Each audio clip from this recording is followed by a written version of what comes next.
Ընդհանրապես ես մեր գործընկերներին էլ եմ ասել, որ մեր իրականության մեջ կա պատմականորեն այնպիսի ընկալում, թե Հայաստանի Հանրապետությունը գտնվում է վատ կամ երբեմն նույնիսկ սարսափելի աշխարհագրական դիրքում։ Եվ այսօր շատ խորհրդանշական էր լսել Եվրամիության գործընկերներից, որ Հայաստանի Հանրապետությունը գերազանց աշխարհագրական դիրք ունի եւ մասնավորապես գտնվում է արևելքի եւ արևմուտքի միջև կամ արևելքի եւ արևմուտքը իրար կապող ամենակարճ ճանապարհի վրա եւ սրանով թերևս արտահայտվում է պատմական ժամանակաշրջանի փոփոխությունը եւ այս ձևակերպումները արտահայտում են պատմական ժամանակաշրջանի փոփոխությունը, երբ մենք միևնույն տեղում գտնվելով, բնականաբար երկիրը որևէ տեղ չի շարժվել, քաղաքական գործընթացների արդյունքում պատմական աշխարհագրական վատ եւ երբեմն նույն սարսափելի դիրքից անցում են կատարում դեպի աշխարհագրական գերազանց դիրք։ Աշխարհագրական այն դիրքից, որը ծառայում էր կամ օգտագործվում էր մեր բոլոր խնդիրները բացատրելու համար, հիմա այդ նույն աշխարհագրական դիրքը ծառայում է եւ պիտի ակնհայտորեն ծառայի իրականացնելու համար ինքնիշխան, ազատ, բարեկեցիկ, անվտանգ երկիր ունենալու տեսլականը իրագործելու համար։ Եվ սա իրապես պատմական փոփոխություն է։ Բայց սա միակ նրբությունը չէ տեղի ունեցող պատմական փոփոխությունների, այսօր Եվրոպական միության կողմից հայտարարություն է ընդունվել, որով կոչ է արվում տնտեսվարողներին ներդրումներ անել Հայաստանի Հանրապետության տնտեսության մեջ։ Սովորաբար նախորդող ողջ շրջանում անկախությունից ի վեր Հայաստանի Հանրապետությունը համարվել է ներդրումների ռիսկային գոտի։ Հիմա Եվրոպական միությունը ամենաբարձր մակարդակով կոչ է անում եւ հրավիրում է տնտեսվարողներին, ներդրողներին ներդրումներ անել Հայաստանի Հանրապետությունում։ Սա նույնպես պատմական նշանակություն ունեցող փաստ է, որովհետեւ նախկինում երբեք մենք նման կոչ, նման ուղերձ չենք լսել մեր շատ միջազգային գործընկերներից։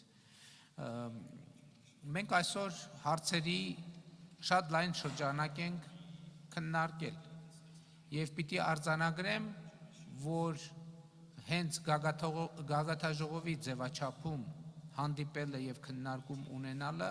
բխում է այն պարզ իրողությունից, որ Հայաստան Եվրոպական միություն օրակարգը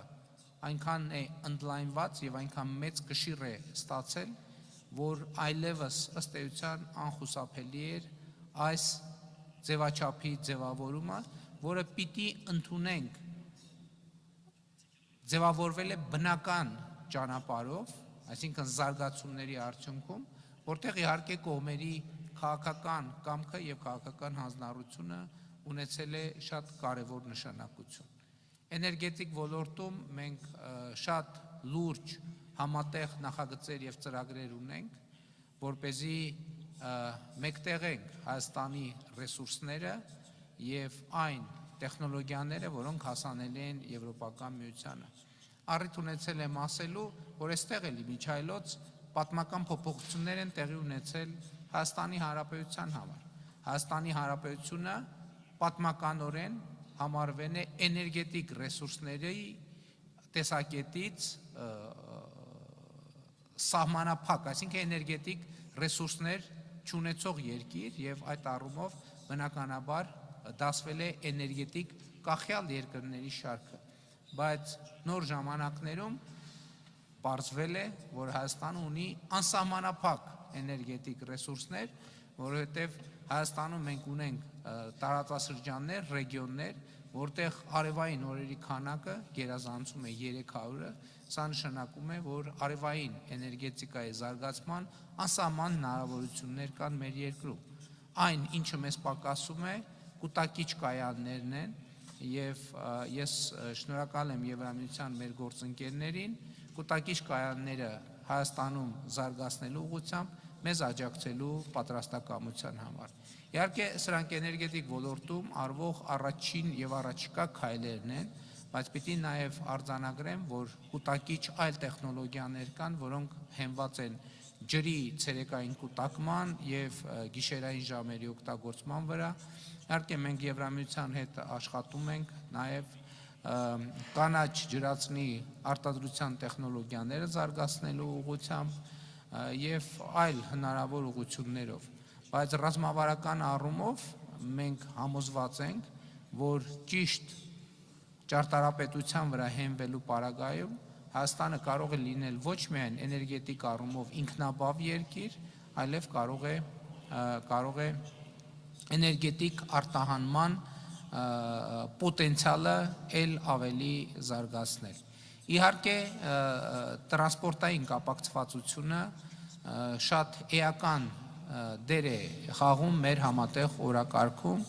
որովհետև հենց իմ նշած աշխարհագրական դիրքի փոփոխության բերումով ակնհայտ է, որ Հայաստանի Հանրապետությունը կարող է հարևան երկրների հետ համագործակցությամբ իհարկե, որովհետև այս դեպքում կղզիացած մոտեցումները պարզապես չեն գործի, հարևան երկրների հետ համագործակցությամբ մենք կարող ենք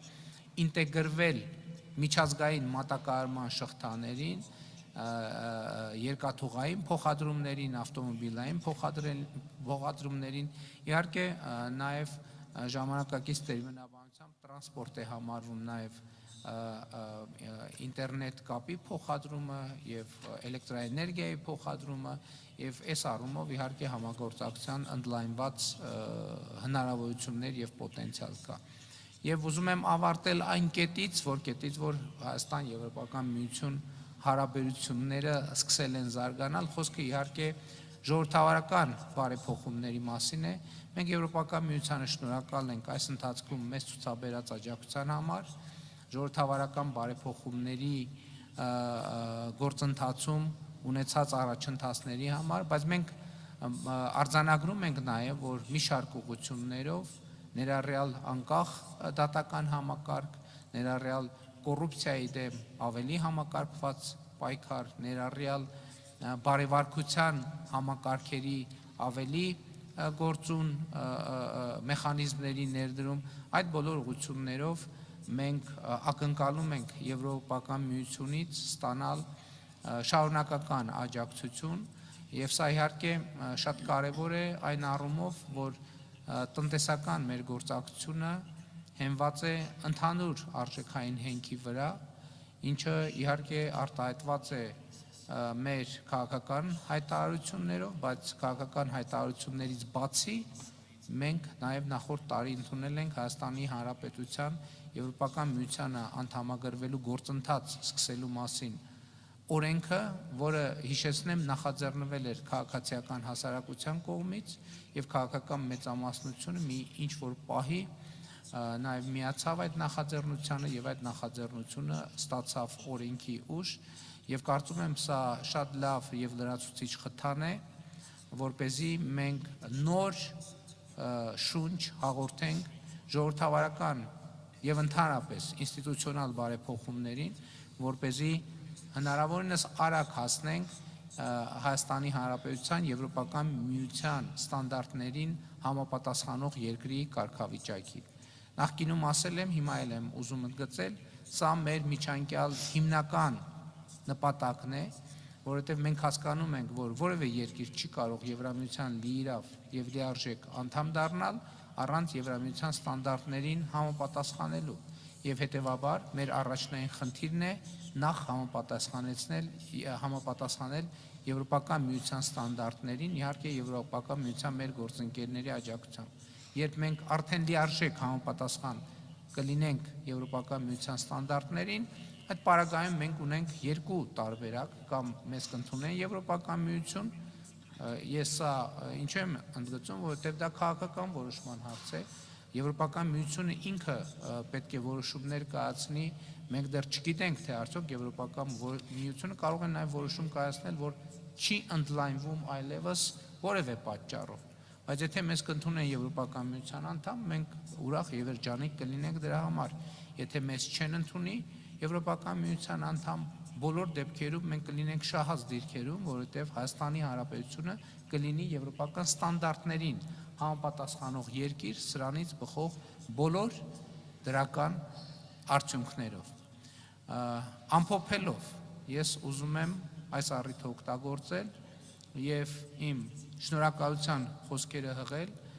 նախագահ Կոշտային եւ նախագահ ֆոն դեր Լայենի Հայաստան-Եվրամիության հարաբերությունների զարգացման, խորացման ուղղությամբ իրենց անհատական ջանքերի եւ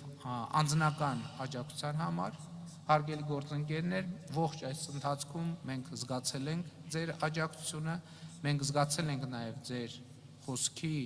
հուսալիությունը, որովհետեւ ես հիշում եմ մեր ընդունած հայտարարությունները